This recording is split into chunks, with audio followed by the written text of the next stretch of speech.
তা আপনি যেটা দিয়ে শুরু করেছেন ও বিষয়ে কথা বললে তো আর আজকে আমার যেতে হবে না। যতগুলো পুলিশ রিফর্ম কমিশন হয়েছে ইতিহাসে, সবগুলোর রিপোর্ট কম্পাইল করলে একটা লাইব্রেরি হবে, এটা সত্য। তবে পুলিশও যে কখনো পিআরবি মানে নাই, পুলিশ রেগুলেশন অফ বেঙ্গল নামে নিশ্চয়ই যেটা ছিল, আমি একসময় অ্যাডমিনিস্ট্রেশনে চাকরি করতাম বলে কিছু কিছু জানি আর কি, ওইটা নিয়ে পুলিশও কখনো কমফোর্ট ফিল করে নাই। কারণ সবসময় অ্যাডমিনিস্ট্রেশনের একটা সুপেরিয়রিটি থাকতো। আমি আমার চাকরি জীবনে দেখেছি যে এসপি সাহেবকে সকালবেলা উঠে ডিসি সাহেবের বাসায় যে অফিস থাকতো ওখানে যেতে, এবং এসপি সাহেবের যে কোনো ডিটেনশনের বিষয় বা স্পেশাল ব্রাঞ্চের যে কোনো বিষয় এগুলো ক্লিয়ারেন্স, এবং ক্যাজুয়াল লিভ যেগুলো থাকতো আর কি, ক্যাজুয়াল লিভের বাংলাটা যেটা যেটা 15 দিন আমরা সিএল হিসেবে জানি আর কি, এটার জন্য ডেপুটি কমিশনারের কাছে যেতে হতো। তো গ্রাজুয়ালি ওখান থেকে স্বাধীন হতে হতে হতে হতে এখন পুলিশ আর ডিসি বরাবর হয়ে গেছে বর্তমান জামানায়। তো বরাবরেরও একটা নতিজা দেখতেছি, কেউ কাউকে মানে না। কারণ লাঠি তো পুলিশের হাতে, আবার হুকুম হচ্ছে ম্যাজিস্ট্রেটের হাতে। এই ব্যালেন্সটা এখনো আছে বলে বোধহয় জাতিটা এখনো টিকে আছে। ব্রিটিশরা, আমি পুলিশের বিরুদ্ধে বলছি কিন্তু খেয়াল করে, কারণ আমাদেরকেও সামনে পুলিশের মার খেতে হবে জানি, তারপরেও বলছি। তো ব্রিটিশরা যে আইনটা করার সময় এই চেক অ্যান্ড ব্যালেন্সটা করেছে, সেটা একটা প্রিন্সিপালের উপর ভিত্তি করে করেছে যে হুকুম এবং গুলি দুইটা একই হাতে থাকা কখনো আইন ইয়ে হয় নাই, মানে সুবিধাজনক নিরাপদ হবে না এইটা। এখন পুলিশ রিফরমেশন কমিশন বলেন যাই বলেন, এগুলো সবকিছু পুলিশের সুবিধা বৃদ্ধির জন্য যেন আজ পর্যন্ত করা হয়েছে। বাট আমি চাচ্ছি না যে প্রশাসনের ইন্টারফারেন্স বেশি থাকুক পুলিশের উপরে, সেটাও বলছি না, কিন্তু এটা নির্ধারিত হয় সমাজে আমরা পুলিশকে কিভাবে দেখি তার উপর। বিচার যেমন হয় যে তার চরিত্রটা কিরকম তার উপরে। এখন আপনাদের এই যে ওয়ার্কিং পেপার যেটা দিয়েছেন তার লাস্ট প্যারাটা আমার খুব পছন্দ হয়েছে, সেটা পড়ি আগে। The spirit of the July August uprising categorically revealed a visible disconnect between people and the police. যেই লিখেছে আমি তাকে পুরস্কার দিতে চাই। Having said that, it also opened up a new window to strike a good deal between them. ঠিক আছে, এটার জন্য আমরা এখনো ওয়েট করতে পারি। এটা কেন হলো? এটার জন্য কি শুধু এক্সিকিউটিভ তার ক্ষমতার লিপসার জন্য তাকে ব্যবহার করছে সেজন্য দায়ী? পুলিশ কি দায়ী না? একতরফা কি কোনোদিন কোনো পাপ হতে পারে? হতে পারে না। এই পুলিশকে বিনষ্ট করেছি আমরা যারাই পলিটিক্যাল গভর্নমেন্টে এসেছি ইতিহাসে, বাংলাদেশের স্বাধীনতার পরের থেকে। আমি তার আগের কথাগুলো বলবো না। সবাই আমরা পুলিশকে ব্যবহার করেছি রাজনৈতিক পলিটিক্যাল ওয়েপন হিসাবে, ক্ষমতা দীর্ঘায়িত করার জন্য, শক্তিশালী করার জন্য, বা পুনরায় ক্ষমতায় আসার জন্য করেছি। এতে কোনো অসত্য কিছু নেই, কম বেশি। তো কিন্তু পুলিশ ব্যবহৃত হয়েছে, এটাও সত্য। যারা, আমি 2-1 অনেস্ট পুলিশ অফিসার পেয়েছিলাম আমার জীবনে, তাদের জীবনটা খুব করুণ হয়ে গিয়েছিল। কারণ তারা পুলিশ ডিপার্টমেন্টে অপাঙ্ক্তেয় হয়ে গেছিল, কোথাও টিকতে পারতো না। তা আপনি যদি রিক্রুটমেন্ট থেকে শুরু করে প্রমোশন পর্যন্ত সর্বত্র করাপশনের আশ্রয় নেবেন, সেই পুলিশকে দিয়ে আপনি কি আশা করতে পারেন? সেটাই হয়েছে জুলাই আগস্ট গণ অভ্যুত্থানে প্রকাশিত হয়েছে। এখন আসেন, আপনি তো বললেন পুলিশ রিফর্ম রিপোর্টগুলো নিয়ে কথা বলতে। এইবারও একটা রিফর্ম কমিশন গঠিত হয়েছে যেগুলো নিয়ে আমরা কথা বলেছি। 6টা মেজর কমিশনের মধ্যে পুলিশ রিফরমেশন কমিশন একটা ছিল, কিন্তু আমরা 5টা রিফরমেশন রিপোর্টের উপরে, কমিশন রিপোর্টের উপরে আলোচনা করেছি। 6 নম্বরটা হচ্ছে পুলিশ, এটা নিয়ে আলোচনা হয়নি। এবং এটার বইটা দেখলাম আমি খুব পরে পেয়েছি, বইটা কষ্ট করে জোগাড় করতে হয়েছে।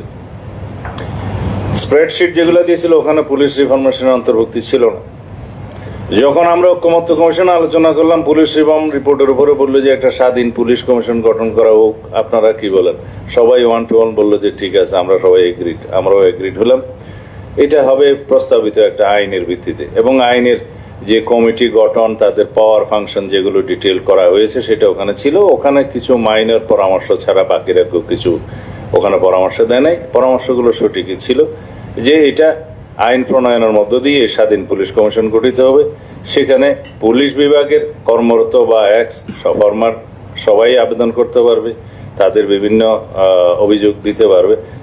বেশিরভাগ থাকবে হলো জনগণ, যারা পুলিশ কর্তৃক বিভিন্নভাবে নির্যাতিত হয়েছে অথবা অনিয়মের শিকার হয়েছে, তাদের অভিযোগগুলো থাকবে, তদন্ত হবে, তারা রিকমেন্ড করবে, সেই রিকমেন্ডেশন রেসপেক্টিভ ডিপার্টমেন্টে গেলে ফর অ্যাকশন সেগুলো মানতে বাধ্য হবে। এই একটা আইন আমরা লাস্টে বলেছি যে তাদের রিকমেন্ডেশন যেন ওই শুধুমাত্র রিকমেন্ডেশন হিসেবে না থাকে, সেটা যেন মানতে বাধ্য করা হয় ডিপার্টমেন্টগুলোকে, সেই আইনের মধ্যে সেই এনফোর্সমেন্টটা থাকবে।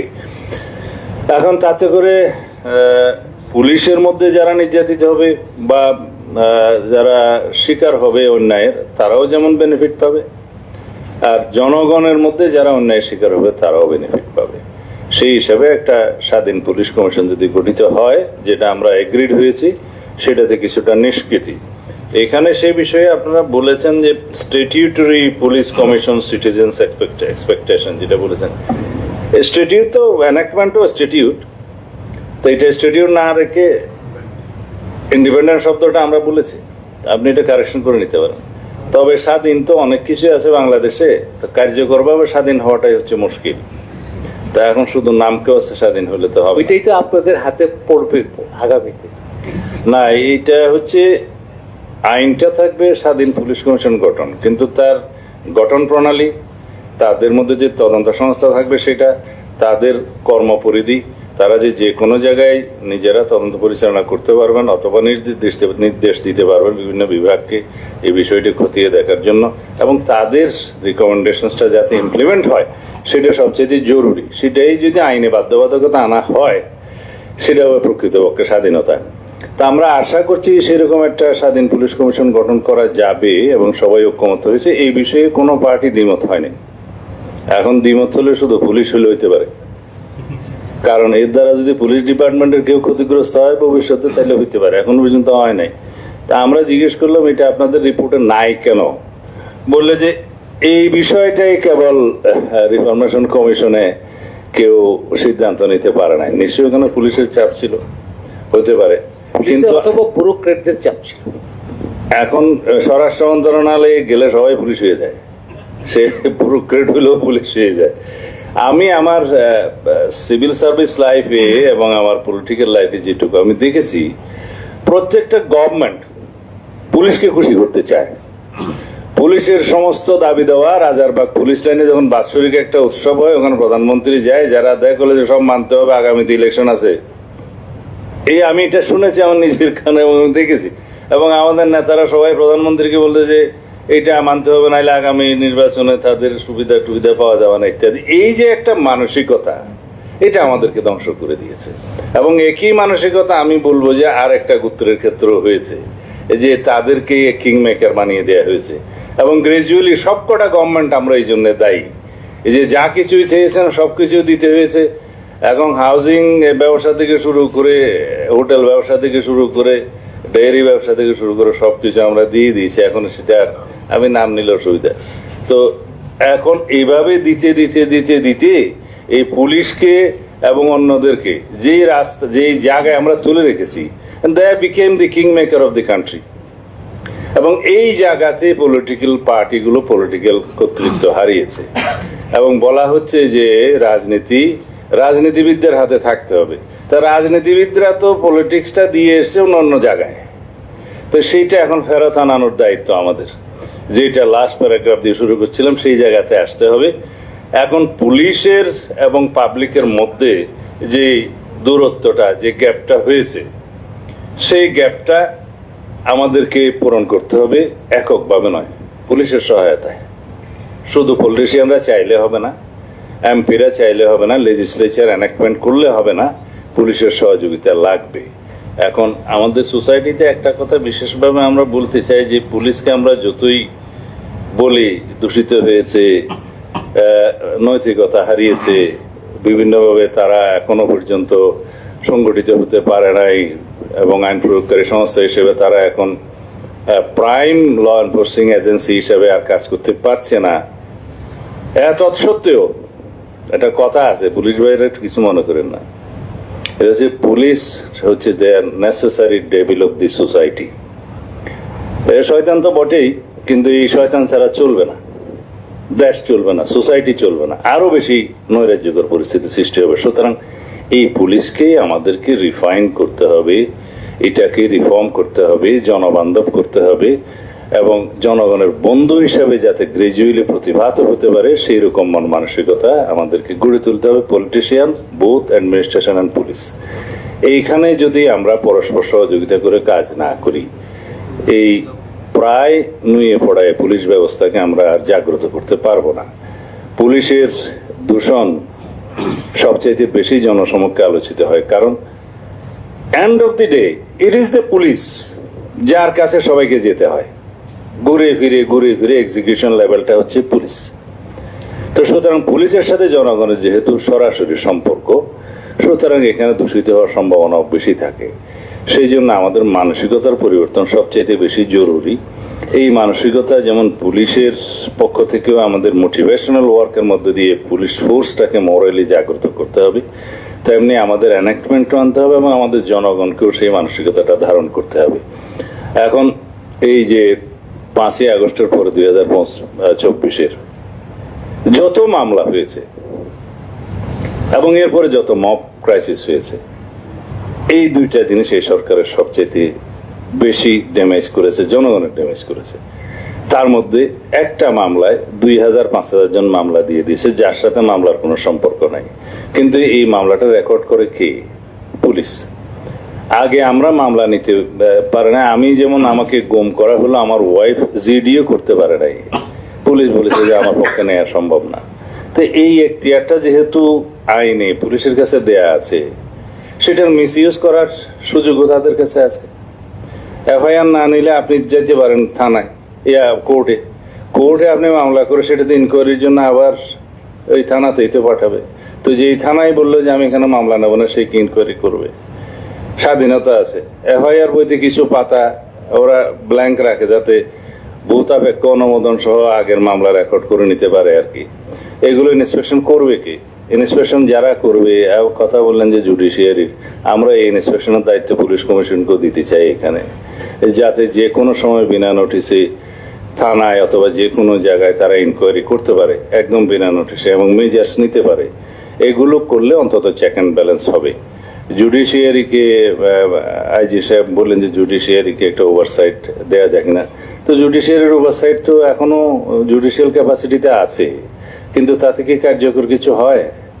আমার জুডিশিয়াল, আমি জুডিশিয়াল কাজ করেছিলাম ম্যাজিস্ট্রেট হিসেবে, সেই জন্য আমার অভিজ্ঞতা বলছি, কিন্তু সেটা কখনো কার্যকর কিছু হয় নাই। এন্ড অফ দি ডে পুলিশকে সবাই ডরায়, এটা হচ্ছে কথা। আমার কর্মজীবনে আমি দেখেছি যে অনেক ওসিরা টিএনওর বাসায় ডাকাতি করাইতো পরিকল্পিতভাবে, সম্পর্ক ভালো না, এটা আমার জীবন আমি দেখেছি। তো এই মানসিকতাকে পরিবর্তন করতে হবে, কারণ আমরা যদি নিজেরা রিফাইন্ড না হই, মানসিক সংস্কার যদি আমাদের না হয়, আইন দিয়ে কখনো এই সংস্কার হবে না। খুব বেশি করে দরকার হলো যে আমাদের এই একটা সুযোগ আসছে এই জুলাই গণ অভ্যুত্থানের পরবর্তীতে, আমরা যেন একটা মোটিভেশনাল ওয়ার্কের মধ্যে দিয়ে পুলিশের মডেলটাকে মানে চেঞ্জ করি, জনবান্ধব করি। আইন কানুন তো সাথে থাকবেই। তারপরে যেগুলো আপনারা বলতে পারতেন যে রুলিং পার্টি হিসেবে ভবিষ্যতে যারাই আসুক তাদের কর্মকাণ্ডটা কি হবে, সেটা তো ভাই সাহেব দেখার বিষয়। আমাদের তো অনেক সংস্কার প্রস্তাব করা আছে, অনেক ভালো ভালো কথা আমরা বলছি, কিন্তু সেটা দেখার বিষয়। আমরা এখন বলে যাব, এখন এই করব সেই করব, অনেক ভালো ভালো কথা বলে যাব, কিন্তু আমাদের পক্ষ থেকে আমরা এখন বলতে পারি যে গণতান্ত্রিক মন মানসিকতা, বিরোধী দলে যাওয়ার মন মানসিকতা আমাদের সকল রাজনৈতিক দলের মধ্যে সৃষ্টি হয়েছে। আমরা বুঝতে পেরেছি যে যারাই সরকারে যাক, তাদের জন্য এমন বদ্ধমূল ধারণা না থাকে যে আগামীবার তারা বিরোধী দলে যাবে না। বিরোধী দলে যাওয়ার জন্য যেই মানসিক প্রস্তুতিটা থাকবে, রাষ্ট্রের সুশাসনটা জারি হবে, এবং তাহলে পরেই পুলিশকে পলিটিক্যাল ওয়েপন হিসেবে ব্যবহার করবে না। তাতে করে নির্বাহী বিভাগ স্বচ্ছভাবে চলবে, এবং পরবর্তী নির্বাচন, এরপরের নির্বাচন আর কি, আগামীটা না, আসন্নটা না, তারপরের নির্বাচনে, মানে এইবার যারা সরকার গঠন করতে পারে তাদের কথা বলছি, তারপরের নির্বাচনটা সবসময় মাথায় থাকবে।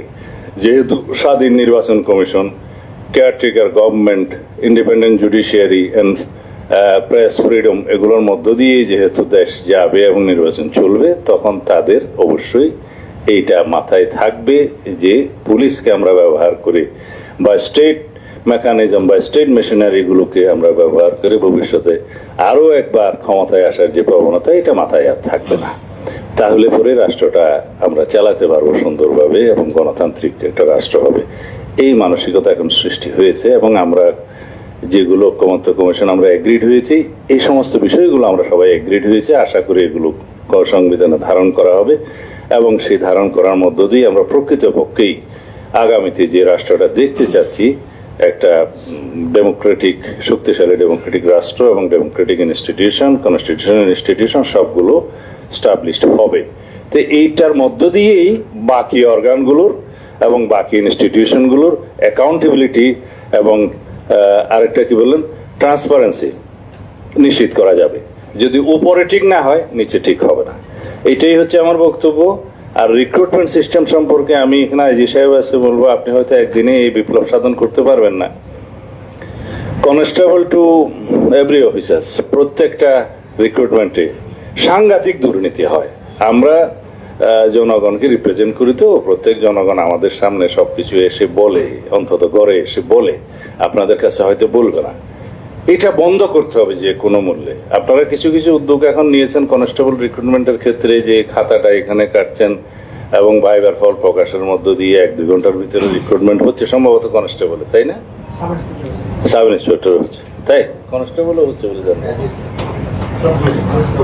হ্যাঁ, না, কারণ আমি আমার গ্রামের একটা মহিলা খুব দরিদ্র, কনস্টেবল পরীক্ষা দিয়েছে, খুব কান্নাকাটি করছে। আমি এসপি সাহেবকে অনুরোধ করলাম, তো বললো স্যার যদি ভাইবা আমাদের কাছে আসবে রিটেনে পাশ করলে, যদি রিটেনে পাশ করে আমি এটা বিবেচনা করব।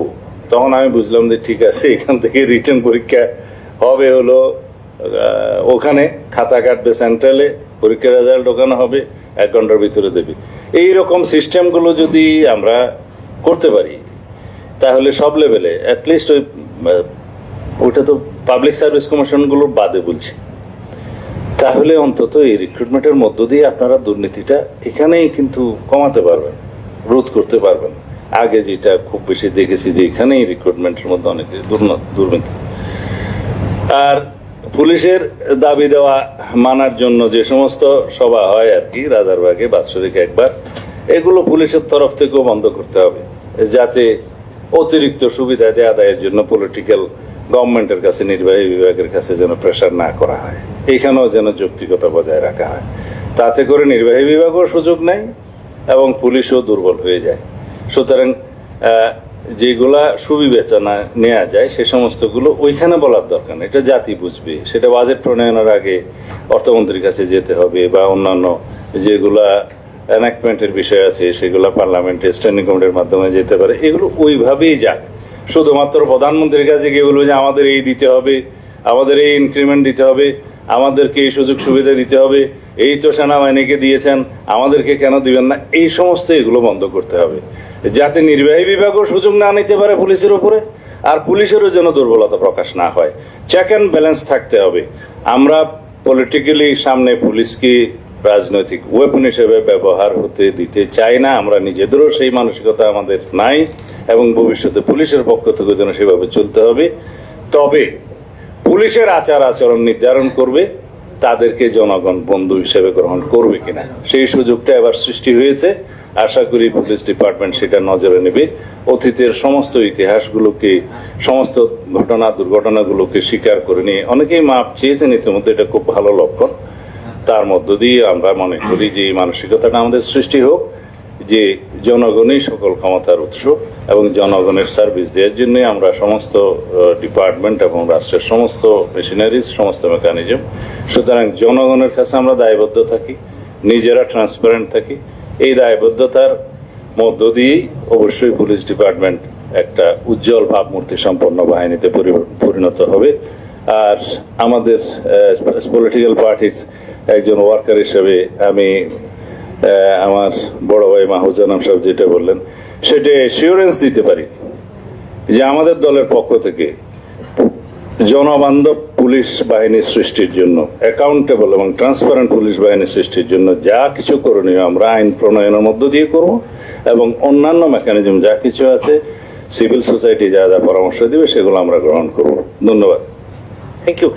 সালাউদ্দিন ভাই, আপনি একটা জিনিস কথা বলে আপনি বিদায় নিতে পারেন, সেটা হলো কি যে এই যে পুলিশ যে বিভিন্ন দাবি দাওয়া করে, এটা তাদের হয়তো ইনস্টিটিউশনাল থাকতে পারে, স্বার্থ থাকতে পারে, কিন্তু as a government or as a আর কি পলিসি মেকিং ইনস্টিটিউশন, আপনাদেরকে বা যারাই ক্ষমতায় আসেন তাদেরকে বিচার করতে হবে যে are we making enough investment on this particular institution.